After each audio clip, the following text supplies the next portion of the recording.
Hi friends, ఈ రోజు మనం ఈ వీడియోలో రాష్ట్రాలు మరియు కేంద్ర పాలిత ప్రాంతాల నుండి లోక్సభలో గల స్థానాల గురించి పూర్తి సమాచారం మనం ఈ వీడియోలో తెలుసుకుందాం. వీడియోని మాత్రం ఎక్కడ స్కిప్ చేయకుండా చివరి వరకు చూడండి. ఇప్పుడు లోక్సభ గురించి మరియు లోక్సభలో గల రాష్ట్రాలు మరియు కేంద్ర పాలిత ప్రాంతాల యొక్క స్థానాల గురించి మనం పూర్తిగా తెలుసుకుందాం. లోక్సభని తాత్కాలిక సభ అని, దిగువ సభ అని, ప్రజల సభ అని, ప్రత్యక్ష సభ అని, ప్రజాప్రతినిధుల సభ అని అయితే పిలిచేవారు. అయితే ఈ యొక్క లోక్సభ నిర్మాణాన్ని గురించి తెలియజేసే ఆర్టికల్ చూసినట్లయితే 81వ ఆర్టికల్. హిందీలో లోక్ అంటే ప్రజలని, వారికి ప్రాతినిధ్యం వహించే సభని లోక్సభ అని పిలిచేవారు. మొదటి లోక్సభ 1952 సంవత్సరంలో ఏప్రిల్ 17న అయితే ఏర్పడడం జరిగింది. 1954 సంవత్సరంలో మే 14న లోక్సభ స్పీకర్ జీవి మౌలాంకర్ ప్రజల సభని లోక్సభగా పిలవాలని అయితే ప్రకటించారు. అప్పటి నుండి దీనిని లోక్సభగానే పిలుస్తున్నారు. లోక్సభ గరిష్ట సంఖ్యలు మనం చూసినట్లయితే 552గా ఉన్నారు. కానీ ప్రస్తుతం లోక్సభ సభ్యుల సంఖ్య 545 మాత్రమే ఉన్నది. రాష్ట్రాల నుండి 530 ఉండగా కేంద్ర పాలిత ప్రాంతాల నుండి 13 మంది ఉన్నారు.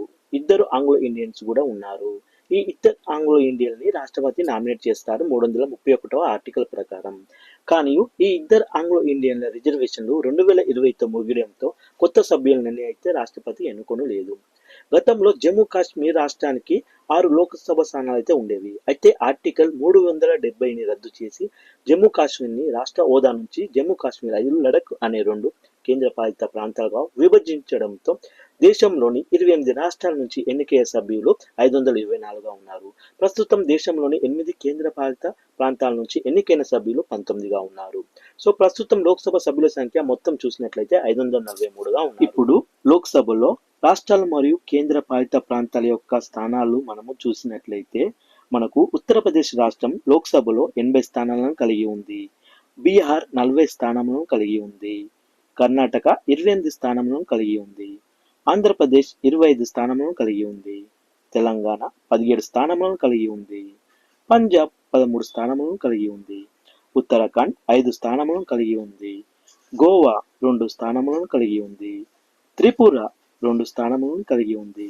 సిక్కిం 1 స్థానం మాత్రమే కలిగి ఉంది. అండమాన్ నికోబార్ ఐస్లాండ్స్ 1 స్థానం మాత్రమే కలిగి ఉంది. లడక్ 1 స్థానం మాత్రమే కలిగి ఉంది. మహారాష్ట్ర 48 స్థానములు కలిగి ఉంది.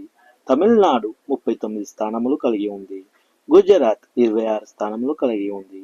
ఒడిశా 21 స్థానములను కలిగి ఉంది. అస్సాం 14 స్థానములను కలిగి ఉంది. ఛత్తీస్గఢ్ 11 స్థానములను కలిగి ఉంది. హిమాచల్ ప్రదేశ్ 4 స్థానములను కలిగి ఉంది. మణిపూర్ 2 స్థానములను కలిగి ఉంది. మిజోరం 1 స్థానముని కలిగి ఉంది. జమ్మూ కాశ్మీర్ 5 స్థానములను కలిగి ఉంది. చండీగఢ్ 1 స్థానముని కలిగి ఉంది. లక్షద్వీప్ 1 స్థానముని కలిగి ఉంది. వెస్ట్ బెంగాల్ 42 స్థానములను కలిగి ఉంది. మధ్యప్రదేశ్ 29 స్థానములను కలిగి ఉంది. రాజస్థాన్ 25 స్థానములను కలిగి ఉంది. కేరళ 20 స్థానములను కలిగి ఉంది. జార్ఖండ్ 14 స్థానములను కలిగి ఉంది. హర్యానా 10 స్థానములను కలిగి ఉంది. అరుణాచల్ ప్రదేశ్ 2 స్థానములను కలిగి ఉంది. మేఘాలయ 2 స్థానములను కలిగి ఉంది. నాగాలాండ్ 1 స్థానం మాత్రమే కలిగి ఉంది. ఢిల్లీ 7 స్థానములను కలిగి ఉంది. దాద్రా నగర్ హవేలీ డమన్ డయ్యూ 2 స్థానాలు మాత్రమే కలిగి ఉంది. పాండిచ్చేరి 1 స్థానం మాత్రమే కలిగి ఉంది. చూశారుగా ఫ్రెండ్స్, వీడియో నచ్చితే మాత్రం అలా చూసి వెళ్ళిపోకుండా ప్లీజ్ ఒక లైక్ చేయండి, షేర్ చేయండి, సబ్స్క్రైబ్ చేసుకోవడం మాత్రం మర్చిపోకండి. Thank you friends. జై హింద్.